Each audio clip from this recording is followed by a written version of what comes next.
to introduce myself. I'm Kathy Rayner from Warren's Fine Furniture and Refinishing. And over the next few videos, we're going to show you how we can take something that's absolutely horrible and turn it into something fantastic. This is a really bad table, and it only has 3 legs. And we're going to do every part of this to change this from the piece that it is into something that everyone would want to have in their home. First thing we're going to do is we're going to do the stripping, because this has several layers of paint on it, one which is black and one which is pink. And what's underneath that, I don't have any idea, so we'll find out together. We use a chemical-based stripper here, and we're going to lay it on and let the chemical do the work. The reason that we use a chemical-based stripper is because it does not hurt the wood.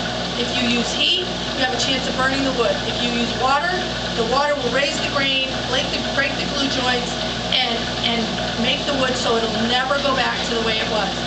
Everything we do to wood is to protect it from water, so stripping with water is a really bad idea. This is a professional system, and we'll let the chemical work for a few minutes, and we'll be right back to show you the next step. For those of you who are watching the video and are wondering why have a professional strip your table, and I'm doing a time lapse here, maybe this is taking forever and ever.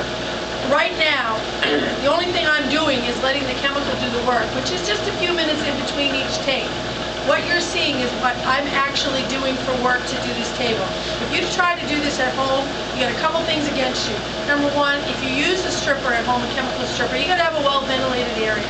Number two, if you decide to do it with a stripper they'll sell over the counter, it takes 10 times more elbow grease than it does here. And the idea of stripping this is to get all the finish off, so that when you start sanding, you're not pushing any of the old finish into the grains of the wood, which will affect your finish and your staining process when this gets done. So if you're do-it-yourselfers, find someone in your local area that does professional refinishing, not water-based, chemical-based, and get them to do your piece, and you'll get the results the professionals get. Now we're going to take off this last layer of paint. And look at how nice, we're right down to the wood. And the next step after this is to rinse this all off with another chemical and neutralize the stripper that we use. And that's important. If you do not neutralize your stripper, if you decide you want to use one of those over-the-counter things, you still need to neutralize your stripper, because if you don't neutralize your stripper, it's going to affect your finish, staining, and the overall outcome of the product. And at this point, you can see that in just a few minutes, we have gotten this all down to the original finish that was on this table. So the next step is, once this is done, we'll show you what happens when we do the sanding. Thanks for watching. Hi, we're back. We've coated the whole table with stripper. We've let it sit for a little less than 5 minutes. It doesn't take very long. And you can see that we're thinking at least 3 layers of heat here. But I'm going to start stripping it, and then you can see how easy this works.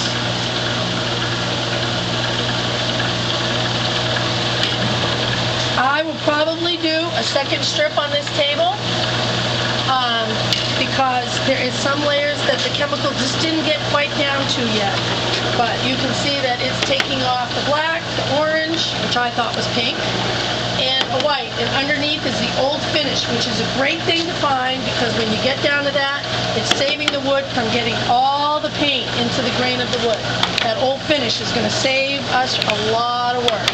But even if we don't find that, there is a way to get this finish off. Back in a few to see the next step.